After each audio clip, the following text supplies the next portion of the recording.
All right, welcome back to the Dropping Knowledge podcast. My guest today is DeDeyn. Sean, thanks for making the time. Yeah, man. Thanks for coming in. For sure. We're at the office, the Axel Group. The Axel Group was co-founded with you and your partner, Len, 2017.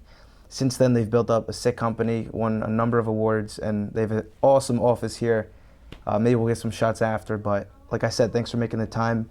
And you wrestled, you're coaching, big background in wrestling, leadership, and just environment, which I love and I respect. So thanks. I want you to elaborate more on who you are and how this all came together today. Yeah, man. I think I had a little bit of a tougher growing up. I mean, a middle class family, like mom and dad worked, but we, every problem that we had growing up, I just remember couldn't go here because we couldn't afford it. Couldn't have this because you couldn't afford it. And I just remember not wanting to have the same lifestyle. Like my parents did the best they could for me, but like I wanted a different lifestyle. So my goal was I wanted to go to college, and the second college was over, I wanted a job. I didn't know what that meant. I knew I wanted to make a lot of money. How much is a lot of money? Everybody's different, right? So I didn't really have like these set things, but I just knew I didn't want my decision making to be held up because I couldn't afford something. So I went to college, and so I started looking at jobs, throughout that process, internships and whatever, and meeting people. Rutgers wrestling, big influence on me. The donors there, the coaches, my teammates, their parents, and just seeing what everybody did. And so it's a funny story. I was living at my girlfriend's house, which is now my wife, Molly, and the deal with her dad was if I got a job graduating college, I could live at their house. And we had went to senior prom together, so we had been together at that point for whatever it was, almost 5 years. Yeah. So obviously I hustled to go get a job, and I was in the summertime, I was staying at his house, and he was outside picking weeds in his driveway, like putting around, having coffee, like not working hard, just like putting around. And it was a Saturday morning. I was like, I should probably go help this guy. Like I'm living at his house rent free. I'm like, pay your dues. Yeah, like I'm going in his fridge. Like I should go like see what's up. And I should have stayed in bed, as it turned out, because it was Saturday morning, like July, and he's like, so what are you gonna do when you graduate? I was like, man, I don't know. I want to make a lot of money. He's like, well, what do you want to do? And I was like, I'll pick these weeds if somebody pays me $100,000. Like at the time, like that to me was like, oh, $100,000 will solve all of my problems. Like that was the problem. Yeah. So he's like, all right, I pay you $1 million. What are you doing? I was like, if you pay me $1 million, I'm the guy that you fly in. It's the 18th floor of a big skyscraper. I'm in a nice suit. There's a boardroom full of people, and I'm like one of the last two companies you're deciding between. And I'm presenting for my company to win whatever deal it is. He's like, all right, you want to be in sales? And I was like, no, I don't. He's like, you just said you want to be in sales. And I was like, no. Because in my head, sales was bad suit, bad briefcase, door-to-door sales. That whole stereotype. Just gross sales, not like a professional. It was like the bad briefcase, the brown suit, and like tired at the end of the day, throw your briefcase on the table when you got home, crack open a beer. Like that was not what I pictured. And so what I very quickly found out is everything sales. Like Nike makes shoes, but they sell shoes. And Pizza Hut makes pizza, but they sell pizza, and they're branding, and they're marketing, and they're selling their product. And so I went on a bunch of sales interviews, and then I fell into staffing. And basically in the interview process, they were like, listen, you get paid more if you make more placements. And if you're better than your peers, you get promoted first. It doesn't matter if you were here first or you were here 10th. The best player played. And it was exactly like, right. They basically said, here, we're at a wrestling match, and if you're a freshman or a senior, you guys are going to wrestle, and it doesn't matter if mom's on the PTA or dad's the coach, because there's no opinion who's better. I score more points than you, my hand gets raised, I won. So this is right up your alley. This is exactly the same. Yeah. Wow. Yeah. So obviously that conversation was important because he put you in your place. Yeah, definitely. Think about that. Yeah, of course. Just when I'm 19 years old, that wasn't like what I was looking to talk about on a Saturday in July. No, for sure. Probably felt regret as soon as you went out there. Oh, definitely.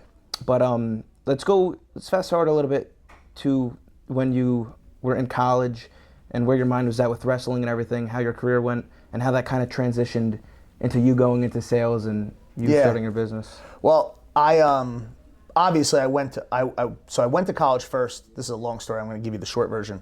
But I wanted to play a sport in college. I always played sports since I wrestled since I was 4, played football since I was 7.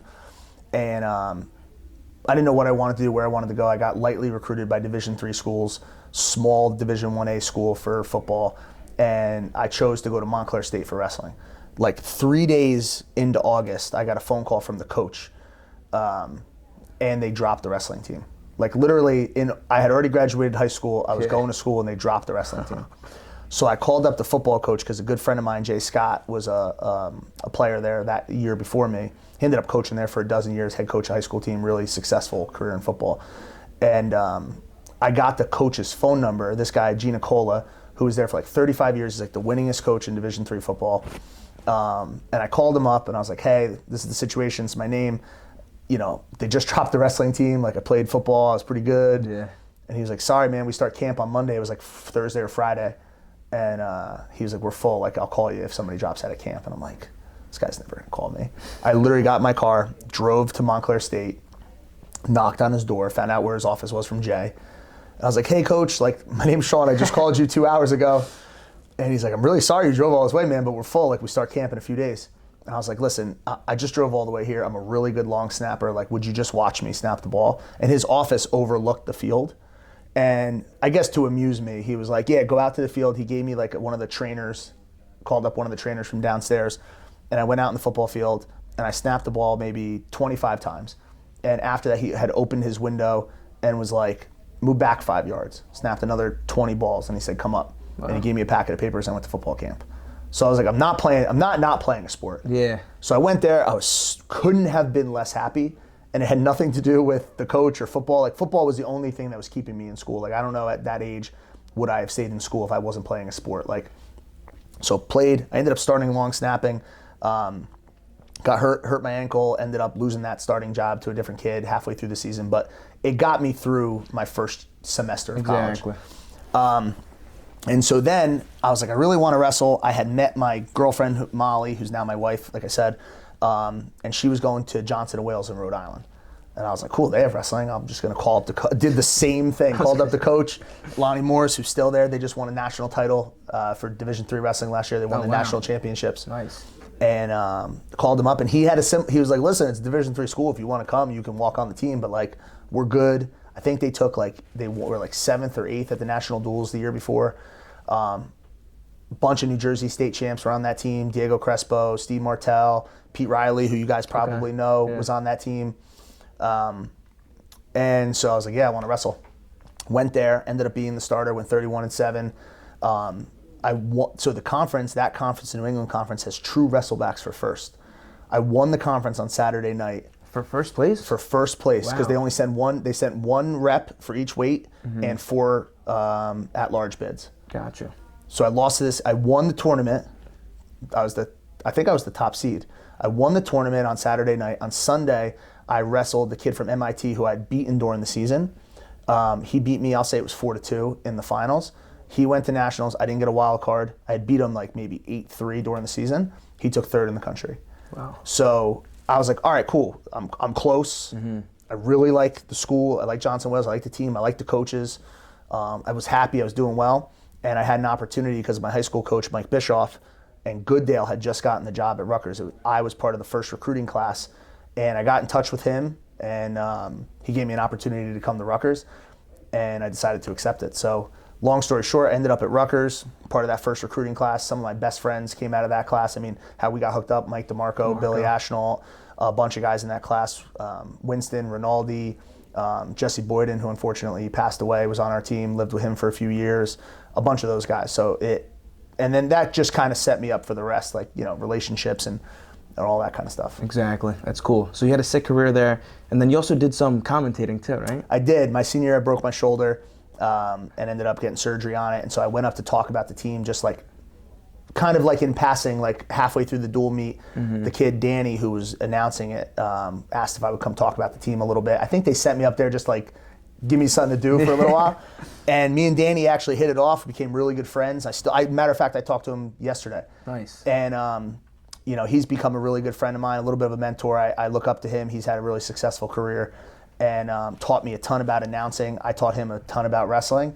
And we did it for like 10 years. We announced the national duels semifinals with Michigan. We announced the National Dual Finals that year. We announced the Soriano Fix match. Oklahoma State wrestled Rutgers. It was long like match. Yeah, it was like 45 minutes. A bunch of really cool stuff. I was on CBS Sports, Fox Sports. Obviously Rutgers, Scarlet Knights Network, and stuff like that. It was cool. For sure. So then after college is when you transitioned into sales and recruiting specifically, right? Yep. Gotcha. And then you built that career up, and correct me if I'm wrong, you eventually got fired. That was kind of the turning point. Yep. So just take us from there, or if you want to elaborate a little bit for the audience. And No, I think, listen, I'm not perfect, right? Yeah, no one is. And I think I learned a lot through that process. I don't think I should have been fired. But I think at that time that company was going through changes, and they were trying to set an example for me, I think, out of me. And I ended up getting fired by my boss, who I was pretty good friends with. Listen, I think looking backwards at the situation, I learned a lot, like when I took time to reflect and that whole thing stopped. Things I would have done differently in my career there, situations I would have handled differently, and how I've used that to handle things here, or when things get emotional with employees, how I was acting, trying to put myself back in their shoes and try to like diffuse it a little bit.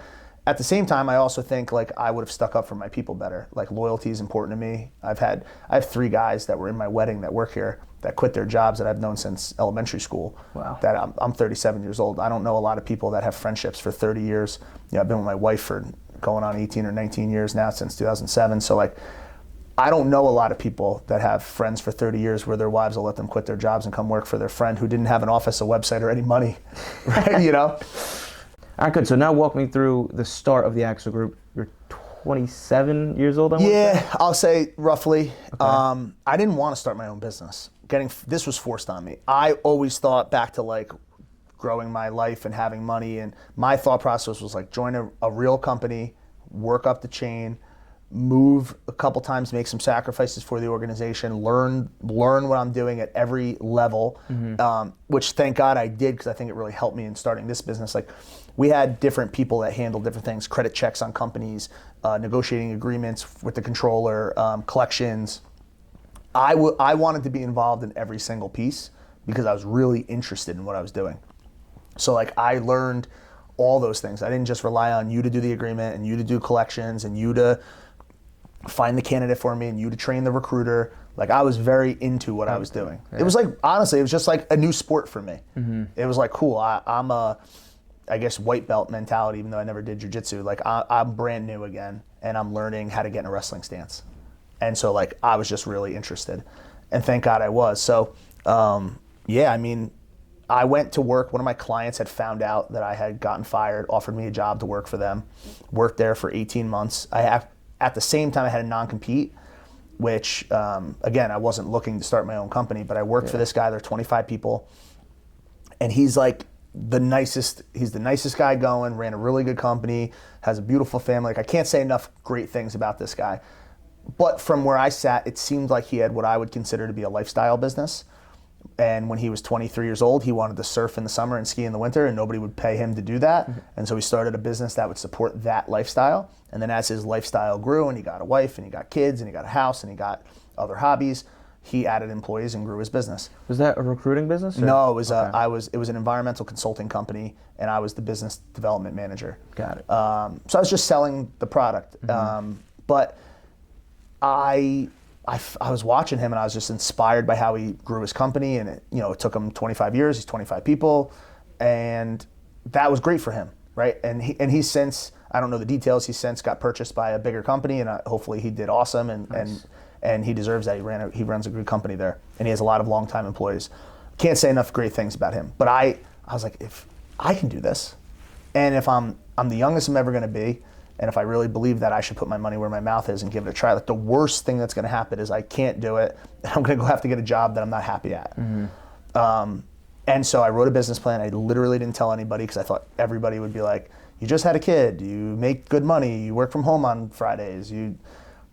Everybody would just give me the reasons not to do it. So the first person I told after I wrote this very bad business plan that I still have on a piece of paper that looks like my son wrote it, with numbers and it, like, literally what I think just scribbled. I told my wife, and figuring she'd have a bunch of questions. She's like, yeah, you should totally do that. You'll be great at that. Wow. And I was like, all right. Yeah. That was not, I was prepared for like kind of a fight here a little bit. And then I went to her father, who is really successful. He's very influential in my life. I respect him a lot, thinking he's going to be like, well, you have my only daughter and my only grandkid, and don't take all the same things. He was like, yeah, you should totally do that. You'll be great at that. Wow. And I was like, no, all right. Yeah. And then I went to my business partner, Len, who was my best friend, told him, and he was like, you should do it. And then 3 weeks later, he came over and he was like, yo, after we spoke, I went home and told my wife, Kristen, who's also one of my good friends, what you're doing, and like, I'd like to be a part of it however I can. And then him and I sat down and like came to an agreement, and the rest is history. Wow. Yeah. So like the 3 people that I was looking for, I guess, validation, call it, or like trust or whatever, especially my wife, obviously, because I'm about to spend whatever money we happen to have at the time, which wasn't much. She was like, yeah, do it. Took the risk. Yeah, I mean, wow. Looking backward, yes, it was a big risk, right? I don't want to downplay this because it has worked so far, right? Because it can always not work. There's a great quote by Ray Dalio that I hope I don't butcher, and if you don't know who Ray Dalio is, you should know who Ray Dalio is, because he wrote an amazing business book it's called Principles, and it's basically any literal situation in a business that could happen and what his principle for that is. The first half of the book is about him. The second half is basically a textbook, if you want to call it that, on what to do when this happens. Wow. Like the Bible for business. Honestly, it should be. Yeah. And he says, if you worry, you don't have to worry. If you always worry, you don't have to worry. And maybe I'm butchering that a little bit, but the premise that I hear is like, hey, if you're concerned about all the things that are happening, they will get taken care of because they won't fall through the cracks. Sure. And so like my risk was like, I don't know, what if, looking backwards, it's like if I don't do it, I'm still in the same spot. I wasn't really making that much money. I was making 6 figures, but like hardly, and less money than I was making at the staffing firm. So I had a little bit of a taste of good money. Mm-hmm. And I was like, yeah, I should just try. What's the worst case? I'm going to get a shitty job. Yeah. That's it. And I feel like, correct me if I'm wrong, it's more of a risk to not take the risk. Easy to say now, right? Exactly. But I think in the moment, that's I think you also, this is probably really good advice too. You need to know yourself. Like, I'm not a number 2. That don't make me perfect. It doesn't make me the best. It just makes me me. I'm not a number 2. I don't need, like, I remember looking backwards, my boss, like, our meetings were very surface level, which is, he's got a bunch of employees, got to go through these check boxes. I never needed, did you make your calls? Did you go on your meetings? Did you follow up with your clients? You had that discipline. I was going to go to practice. Yeah. Like, I was going to practice. I was going to go for a run. And listen, my discipline and my consistency and all these things, they've been developed over time. Like, I wish I was how I am now when I was 19 wrestling at Rutgers, or when I was 9 wrestling growing up, like I'm trying to teach things to my son. Like, I wish, but that's just not reality, right? Mm-hmm. Reality is that I've learned this over time and like have developed things. And in 10 years, I'll probably look back here and be like, damn, I'm even more. Exactly. Like, you know what I'm saying? So yep. I think that's, the key. You and Len have been lifelong friends? Yeah, since we were little kids wrestling together. That's awesome. So what do you think takes a good business partnership through the years, through the ups and downs? What do you think makes a good... Man, I think it's the same. I think you could get rid of business partner or wife or any of these things, or friend, and it's like, what makes a good relationship? Like, being honest with each other, trusting each other enough to tell each other the truth, being able to fight and come to a conclusion on that and move forward. I think having things that make each other better, like you would have with any other friendship or relationship. Like, there's things he does that I'm not good at, that he's an expert at and enjoys doing. And there's things that he doesn't do that I do, that I really enjoy doing. And so we complement each other really well. We are naturally in most of our own lane. Like, what he does, I don't really do, but I pay very close attention to it because I'm very interested in what I'm doing, so I want to know what's happening. I have opinions and suggestions, and in his lane, he's allowed to disagree with them and do what he thinks is appropriate once we have a discussion around it. And the same on my side. He's involved in that side and wants to know what's going on and has opinions and suggestions, and once we talk through it, I'm allowed to do what I need to do. And so I think we just make a good team. Exactly. And it does sound like, holistically, just a good relationship. Business partner or not, it's like, that's the way a relationship should be, which is cool stuff. I'm a fight it out guy. Like even if I fight with my wife, which I've been with her 19 years, I'll fight till 4 o'clock in the morning. Like straight up, I don't know who could fight with their wife or him or anybody and like go to bed. Yeah. Like you're in the fight, you're really pissed, and you're like, all right, cool, we're just gonna go to sleep. Yeah, shake hands. It's like, no, we're not. We're gonna fight to the death, and then when it's but then when it's over, it's over. Yeah. Like I can move on. Exactly. Like I'm not like once we agree that we've come to the conclusion of this whatever, it's over, and we move on. But like even my wife will tell you, like there's been times we fight till 1 o'clock in the morning, but at 1:15 when we're done fighting, we're gonna go to sleep, and I'm never gonna talk about this fight again, because it's over. And I think that's helped me in my relationship with her. I think it's helped me in my friendships, because I can't just be mad at you and like see you at we're having to have coffee now. Yeah, like holding on to that kind of. I'm going to see you in the morning. We're going to have coffee in like our pajamas, and no, we're going to fight until it's over. Exactly. Get it all out of the way. Yeah, I don't know. Listen. I'm sure there's going to be someone listening to this going, he's out of his mind. But like, that's me. That's how it is. Exactly. Yeah, I think it works. For sure. That's the elephant in the room.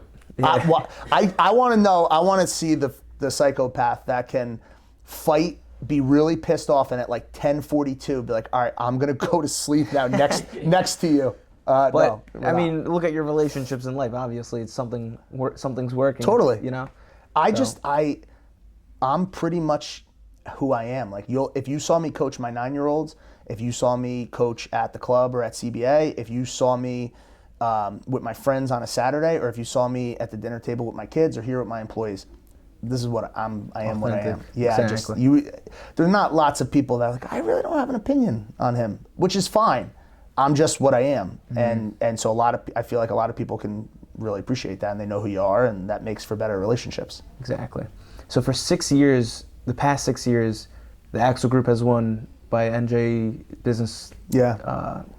One of the best places to work. Yeah. So what do you implement in your culture and your environment to keep that title and keep that status? Oh man, I think that part, what we just talked about, is part of it. Like hiring people that understand what they're getting into and who they're getting involved with, and like people that want that actual environment and relationship. Because most people will say that, and then they come here and they're not really that. Like I interview people in the room we're in, and I sit over there, and they sit in the yellow chairs, and I literally tell them what to expect. Like probably almost selling them out of working here in some cases. And then 5 months in, we have a conversation. It's like we just had this happen with someone that worked here, and I always ask everybody. And one time somebody answered it incorrectly, but I say, hey, if I hire you, what's your expectation of yourself of how hard you'll work? And everyone's like, well, I'm gonna be the hardest worker in the room. Yeah. I'm gonna be so to me, I'm like, great, because that's super easy to manage. Hardest worker is very black and white. I'm gonna be the first one here, last to leave, make the most calls, give the best effort, try to learn things as quickly as I can, ask questions when I don't know, have enthusiasm for what I do, be a good person, right? Super easy to manage. I'm gonna be the best is very black and white. One person once was like, I'm just gonna, I'm gonna do all right. Like I'm gonna try to be like at least middle of the road. I'm glad that person was honest. Obviously, we didn't hire that person. But everybody says they want to be the best. And then they come here and they get here 2 minutes before they open, so they're the 28th person in the office, and they're 14th out of 20 in calls, and they're 15th out of 20 in interviews, and they leave the second the clock strikes 5:30.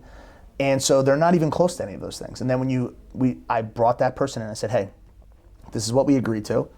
This is what's happening. And in the beginning especially with a new person, we hire a lot of entry-level people. It's their first or second job out of college. We're hiring you for potential and personality, and then we're judging you on those things and your effort. Not can you fill a job, not can you recruit. You got to learn. Exactly. And we have a great training program. We're going to teach that. And so we said to the person, I said, hey, your personality is really good. It's what we expected. You have a good personality. And your potential is there because I hear you on the phone, and so does your manager, and we hear how you're talking, and you have the potential we thought you had. Your effort is poor. And there's one of two reasons. You either don't realize that your effort's not where it needs to be, and so let's talk about that and fix it, or you're really just not interested and not into what you're doing, but you have to have a job like every other 24-year-old does. Yeah. And so it needs to change immediately, or you can't work here anymore. And by lunchtime, that person left. Wow. So but that's okay. Yeah. Because I tell them that. I tell them the exact same. Straight up, yeah. No doubt. And so we want people that are going to be enthusiastic about what they're doing. They're going to be a great person, and they're going to give a high level of effort. And then I'm hiring for potential and personality unless you come with a recruiting background. Gotcha. What were some decisions you had to make early on in the business, or just trials that you went through that many people might not know about, that were just hard times? I think there's obviously we're 2.5 years in and COVID hit, right? So like, I don't want to really, everybody's kind of beat COVID to death. Like I had 14 employees. We didn't have layoffs. We paid everybody their expected Q2 commission. Only one person ever, even at the end of that full year, ever got to that number that we actually paid them. There were times where we bought dinner for everybody's family during COVID when everybody was home to try to like do something together. So like, obviously that was a hard thing to navigate through a new business, but because of Len and myself, we run a very tight business where we're paying attention to things, and so we were thankfully able to manage through that position. But there's like funny things, like, man, I can't even remember them all, but like we had a guy when one of our very first placements, the fee, I don't remember exactly, but let's just say the fee was $40,000. I'm not even sure we had $40,000 in our bank account. Like, I started this business, I didn't pay myself for 6 months. Wow. And Len had kept his job, and we hired 2 other people that were friends of mine. One guy was my first friend ever from kindergarten, Joe, who's one of our top sales guys. Still here? Yeah, he's still here. He was 3 years in a row, top sales guy. He was my first friend I ever met in kindergarten, one of my best friends in my wedding. That's awesome. And then kid Connor, who worked with me at my old company, he had left before me, and they both took the job for literally nothing, not what they were worth, nothing. Took pay cuts to come to a company with no money. So crazy. But anyway, we made a placement. They wouldn't pay me, and like I didn't have money for an attorney. The company that was supposed to pay us never paid us. Wow.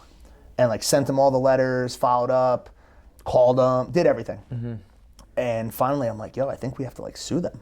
Like I don't have an attorney. I don't have money for an attorney. Yeah. I don't know how to sue somebody. And this is the first couple years of that? No, it was like the first like 8 months. Oh my God. Like I'm talking like the fee was $40,000. I don't think I had $40,000. Okay. Like I had to get this money. Gotcha. I ended up going to this guy's office. I sat there for like 5.5 hours at their headquarters until they called me in. I got a fight with their CFO in their office. They said they were going to pay me. They didn't pay me. Then I went to their job site trailer, and these 3 guys, like construction guys, like surrounded me at the front door, trying to push me out of the office. I wouldn't leave. And then so now we're going on like 5 months. The guy hasn't paid me yet, maybe even longer. Obviously, we're still making placements. We're making money, but I still need my $40,000. I don't have money. It's not like we have, we're not Amazon. I got 40 billion, so who cares about 40,000? And it was the principal. The guy was being a jerk, right? So long story short, I see the guy at a restaurant for lunch with one of my female young employees, and he walks in, and I was like, "Hey, how you doing?" He's like, and he's got an Irish accent. He's like, "Oh, I'm good, lad. How you doing?" I was like, "Well, I'm not that good because you owe me $40,000." And he's like, "Oh, I don't want to do this right now." He was with some person. I was like, "Well, I got to do it now because you don't answer anybody's phone calls." And now we're going back and forth. And so they go up to order their food, and I just can't help myself. And I was like, "Yo, you want me to pay for your food? I don't want you guys to have to end up doing the dishes because this guy doesn't pay his bills." And he gets so mad. He comes over to the table. He shoves me against the wall. Wow. And we're nose to nose with this old Irish man. I'm like, he's yelling and cursing. In the restaurant. In the restaurant. And I'm like, I'm about to get in a fist fight at 30 years old. And I took my glasses off because I'm like, yo, if he punches me, like I gotta like, in my head, I'm like, I'm double legging him through the table. And blast level head and chest. No, I'm like, am I really about to get into a fight in front of one of my employees, like in the middle of a restaurant? Like I'm an adult. I'm like, what are we doing? It's a local restaurant? It was in Pier Village. Okay. And the craziest part is like I went to lunch late because I was at a meeting, so I went to lunch at like 1:15, and like lunch is over, and that's when he went. It was the odds, zero. That was crazy. And so we got into a fight. He was really inappropriate. The owner kicked him out of the restaurant. So now that happened. Still haven't been paid. 2 weeks later, I'm going over to a golf club that I'm a member at to put wine in my father-in-law's wine locker as a gift for him. And I'm in there, and he's in the middle of the dining room. And I'm like, I can't help myself. Yeah. So I walk straight to the middle of the dining room. This is 2 weeks later? 2 or 3 weeks later. Gotcha. And I'm like, I walked right to his table, full dining room with him and his friends. I was like, hey, how you doing? Funny to see you here. And he's like, oh, I'm not doing this right here. I was like, well, then you either were doing it here in front of your friends or you're coming out in the hallway. Yeah. So he comes in the hallway. I said, hey, so here's the deal. I'm chasing you around and you owe me the money. And now that I know you're a member here, the next time I see you, I'm going to stand on top of the bar and I'm going to tell the whole room exactly what you did. If you don't believe me, you should follow the pattern of what I've already gone through to get to this point. I swear on everything, I will stand on the bar stool. If they kick me out of this club, that's fine, but I'm telling every person in the room exactly what you did and how you acted. And I skipped this part. When we were at the restaurant, he got so mad he spit in my food. Oh my! That's why the owner kicked him out. And so that's how, so the guy's whatever. Yeah. So long story short, a week later I got paid. He finally paid me. Now I had to chase this guy around like a jerk for 7 months or whatever it was. Mm-hmm. And he spit in my food and he cursed me off in front of my employees and he made me look like a fool. But like, he probably does that to everyone. Exactly. And half the people just go away and write it off. And I was unfortunately in a position where I had to get paid or I would be in serious trouble with our business. So that's not the best way to go about this. Now we do it a different way. Now we have some resources, but you know what? Don't be a jerk, you know? For sure. So. And this is kind of a side note, but a pattern I see with you is you don't take no for an answer, you know? Like in the best way possible, which I respect, you know? Yeah. Thanks. I think I just want, you owe me the money. Yeah. Like, it's like, I'm going to do it. Me and Mike DeMarco, we always talk about this. It's like, we have like the figure it out gene. Like we're gonna come to a solution that works, and whatever it takes to do that. For sure. Sometimes to my demise, I go too far where I should have just cut my losses or left it go, and just not in my personality. Mm-hmm. But even with like calling the Montclair State and just showing up after he said no, it's like you also get an enormous amount of opportunity, and people might call it luck, but you're also doing the work and showing up there and creating your luck. No, definitely. I think that's a key, right? If you want something, just go get it. Yeah. And that's easy to say, but it's like, no, keep chipping away at it. Like, because I have 10 stories like the Montclair one or the money one where like it didn't go my way. Mm-hmm. It doesn't discourage me from doing it the next time. You know? Sure. What do you think makes a good leader as a business owner? I think the same thing that makes a good leader in anything. I think leadership comes in like all different shapes and sizes, and there's anybody who has like a one-size-fits-all leadership style is gonna struggle to manage a big group. And I have some people that need to be whipped like a racehorse coming down the home stretch to run. Mm-hmm. I have other people that if you whip them, they quit and die, and they're still high producers. And so like, every person is their own person, and you need to meet them where they're at if you want to get the most out of them. So like, I don't think there's a good style. Yeah. I'm definitely straightforward and honest, and like I don't mince my words, and so like I definitely have a personality to my leadership style regardless of who I'm leading. But I think you got to try to meet the person where they're at. For sure. If you could give like advice to your younger self when you just started the business, what would you tell him? I don't know that I would tell them anything. Yeah. I think you have to go through all these things to like know them. I think it's fun. Like some of the stuff is funny. Like when it's so ridiculous. Like this guy not paying me, spitting in my food. I found out he had done something similar to some other people. Seeing him at the restaurant, like that's like a cartoon. Yeah. Like what are the odds of that happening too? Zero. Like it's like. So I don't know that I would tell myself anything. I think I would say you're believe in yourself maybe even a little sooner. Like you're gonna figure it out. Like you've always figured it out. So I don't know. I don't really have a good piece of advice because like without all those things happening, you're not where you're at. Exactly. It all kind of lined up to be. Yeah, you got to learn. Like you can only learn so much through talking to others and like reading. Like that, you should do those things because people that don't are doing themselves a disservice. But the best way to learn is by your own experiences. Diving in. Yeah, I mean, that's what I think. Exactly. Like what you guys are doing, like I don't know what your goals are, trying to accomplish through starting this podcast and getting out on social media, but like whatever they are, you're going to be closer to them by doing this than if you weren't doing it. Exactly. And I think so.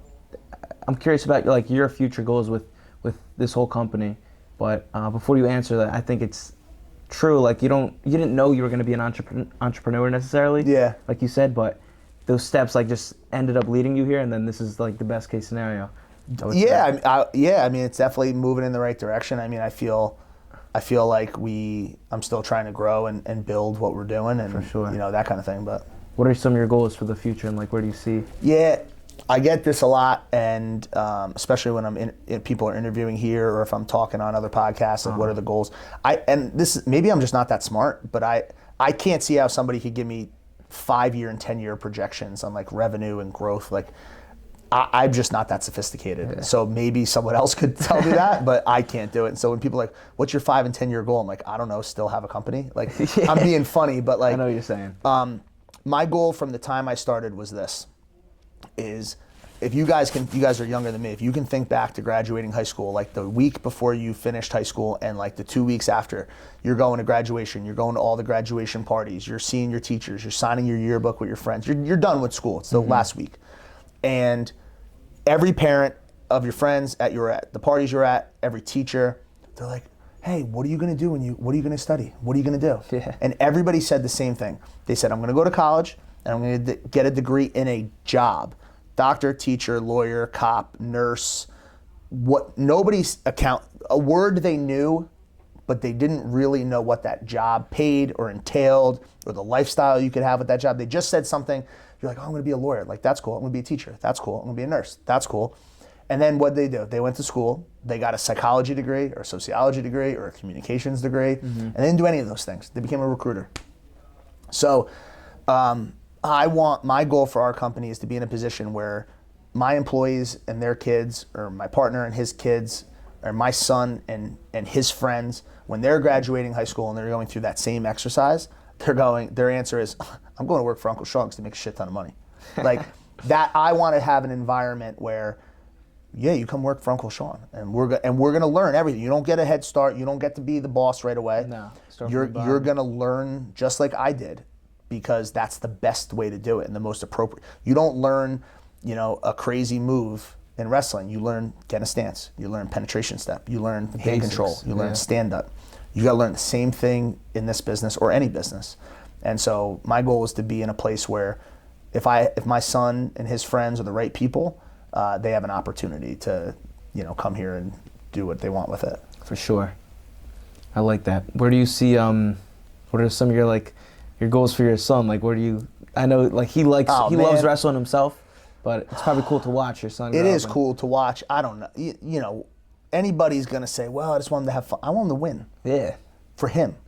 I had my own career. I'm satisfied with how it went. And I didn't accomplish everything I wanted to accomplish, but I accomplished a lot of what I wanted to accomplish. And I'm very comfortable with how that ended.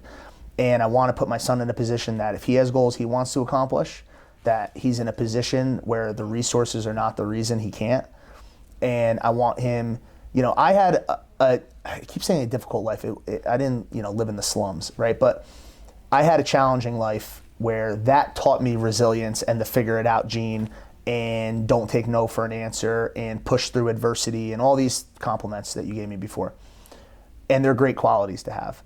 Thankfully, knock on wood, right? My son is not going to have to go through any of those same things. Me and my wife are going to be together, God willing. We're going to have money where we can afford to do different things and have different experiences, and relationships where we're going to be able to do different things and have different, experiences. And he's going to have to build resilience and toughness and work ethic and overcoming disappointment and not accomplishing his goals but still going back to work the next morning in a different way. And my job, I think, as his parent, as his father, is to put him in situations where those things will happen to him, and then guide him through, overcoming those things.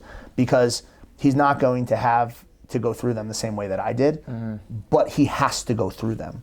Otherwise, he won't have the tools when he's my age to handle all the things he needs to handle. For sure. It's like that saying, it's like hard times create, Hard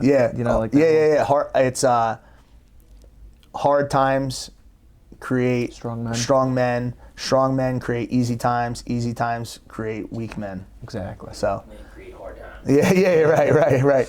But it's true. Yeah. I mean, our dad grew up not in a good environment, but he made it happen. And then I agree with that saying, but to a degree, because like what you're doing, you can implement different ways. Yeah, he doesn't need to have the same difficult, shitty lifestyle that I had growing up. But you could implement to learn. You know, and listen, what I've learned about having kids, I have a 9-year-old son and a 6-year-old daughter.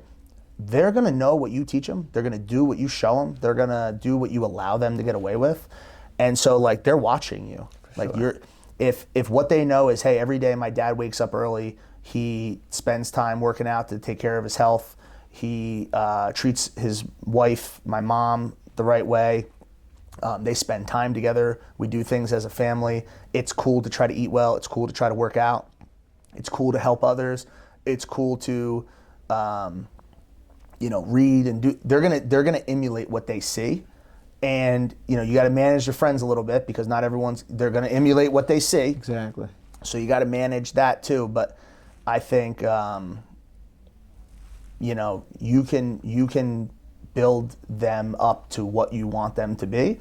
And then at some point they're going to have to do it on their own, and you're still going to push them and encourage them. And then they're going to get their own spin on what you're doing and their own personalities, and you're going to have to hope that you gave them the tools to handle things when you're not there for them. Exactly. What's your opinion like on college? And I know like after high school you said it'd be cool to go work for Uncle Sean, but what do you think people that graduate high school should be looking for in getting something out of college? I think I'd say you should know yourself, like I said earlier, and I think it applies to this. Like, I don't think going to college is a necessity. I don't think going to elementary school is a necessity. I think you need education. I think you need to learn. Mm-hmm. I think you need the foundation of things, and you need to be, but I don't think you need to go to school 8 o'clock to 3 o'clock with 9 subjects, 45 minutes a day, where you sit down and you sit down there and read a book and sit at your desk and you're not allowed to get up, or you have to raise your hand. You can't talk all day. Like, I don't think that's necessary, but I think you need to know yourself. And I think if you're going to have a job that is more education based, maybe you're going to be a scientist, maybe you're going to be a nurse, maybe you're going to be an accountant, maybe you're going to be a doctor, maybe you're going to be an attorney. You got to go to school. You're going to have to learn a lot of those things through your education. An engineer, an architect, right? You're gonna have to learn a lot of those things through your education. I think if you're better with your hands, if you're better with your a little more entrepreneurial, I think there's great, even those people can learn through college. Like I learned more from navigating, getting my classes and the professors and the students and paying for college than I did going to my sociology class. Yeah, the real life experience. Yeah, is the biggest living on your own and doing your laundry, right? When does the payment come in? Do you get the payment after the placement? Yeah, is so you make your placement. We bill on a net 30, and then they write us a check. And there's a variety of different services that we have, but the one that everybody really understands is it's a fee for service. So we get a percentage of the person's first year salary. That's paid by the client, not our service is free to the person we're placing. Got it. And then the recruiters get a commission. Their commission, their number gets added up for the entire year, and they fall into different commission buckets. That's cool. And they have salaries and benefits and all other things. Nice. What's the best advice you could give to someone who wants to become a better version of themselves and just upgrade their life? What are the best skills they could learn to do that? Do it. It sounds stupid, but like consistency. Facts, yeah. Like, I don't know, like if it would be like talking to someone that was out of shape, and it's like, hey, go do a CrossFit workout. It's like, whoa, that's like that might not happen for 9 months. It's like, go for a walk. Drink water instead of soda. Start small. Yeah, like pick something and do it. Mm-hmm. Hey, listen, I'm really out of shape, or I hurt my back, or I'm heavy, whatever. It'd be the same advice. Like, no, don't go do a CrossFit workout. No, don't go to wrestling practice. Don't join a gym. Go for a walk. Go walk 15 days in a row for a half hour. Yeah. If you can do that because you won't do it 15 days in a row. Oh, I'm sick. Oh, it's raining. Oh, I'm tired. Oh, my cousin called me. Oh, I want to go have a drink with my girlfriend. 30 days in a row, go for a walk for 30 minutes. Build that momentum. Do something, just get a win. Exactly. Get like, oh, look, I can do something consistently. That would be my advice, is like, start small and build from there. For sure. What's some of your best sales game that you could share? Best sales game? Oh, man. I use this line a lot, which I thought everybody would understand. I'm curious if you do. You probably do. But they don't. The older I get, and the younger my 23-year-olds get, I always explain it like when you're talking to a candidate, you're talking to a client, and you know you kind of know the conversation, how it's leading. I want to 8 Mile them. And you ever see the movie with 8 Mile? Where he says all the bad things first. So like at the end, right, that's what happens at the end, right? He's in the finals of the rap battle, and he just makes fun of himself. He puts it all out there, and then the other guy's got nothing to say. Yeah. Well, if I know you're going to, based on how the conversation is going or the last meeting that we just had or earlier conversations, and I know you're going to bring up, well, my last experience with a recruiter was no good, or hey, the fee's too expensive, or hey, we haven't had success hiring from a staffing firm, or anything. I want to bring those to the forefront, and I want to address them so that I get to discuss it before you just make assumptions in your mind about your personal experiences, because I do this for a living. We have 600 clients. We make hundreds of placements a year. We do thousands of interviews a year. Even a business owner doesn't do that many interviews, placements, experiences. No. And so think about your common person. How many times are they going to switch their job in their whole life? Are they going to have 10 jobs in their whole life? So you're going to go through, even if you go 3 interviews each time, you're going to go on 30 interviews. My staff's already done more than 30 interviews and it's lunch. So like, it's just, I want to 8 Mile you. I want to bring it to the forefront. I want to make sure that I'm getting to give an opinion on this thing that you already have an uninformed opinion on, and I want to bring it to a head. And it's kind of like bringing all the objections, what they're going to say. Yeah, let's talk. You're going to say it anyway. Getting through the bullshit. So let's talk through it. And worse, you don't say it, and you're left to your own assumptions, and I don't get to have an opinion on them. Like I had a client this week. They made a what I would consider to be a bad job offer to a good candidate, and their communication was not good.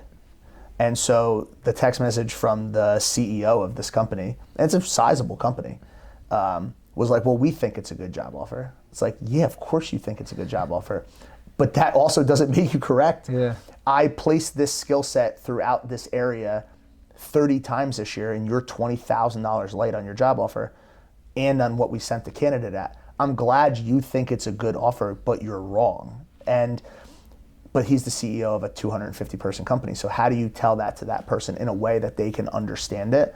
And obviously you have to have a relationship to be able to do that in the first place. But if I just don't address it, his comment in a text message is, well, we think it's a good offer. Well, yeah, no, duh, you made the offer. Yeah. But it's not. And you have the most experience doing that. So you would think that the clients that we have the most success with let us do our whole job. If you let me do my whole job, you're gonna love me. You're gonna have the best experience. You're not even gonna believe this service exists and why you haven't found it sooner. But if you try to do 70% of my job and use me as a resume provider, you'll hate this service. Yeah.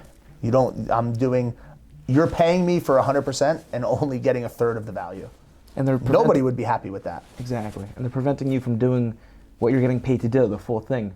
Getting in the way. If someone lets me do my whole job, they will love their experience. All right, last question here. We'll wrap things up. If you had 8 billion people's attention, you had their ears right now, what's something you would tell them? I would say more people should believe in themselves, and if you think you can do it, you probably can. And if you want to do it, you'll figure it out. So I think if I was talking to everybody, I'd say more people should have some confidence in what they can accomplish, and they'll have more success. Money. Well said. That's it. All right, guys, thanks for tuning in. Sean, it was a pleasure. Thanks for having us. Man, thanks for having me on. And I'll put their Instagram and the link below and their website and everything, and you can find their socials. So take care.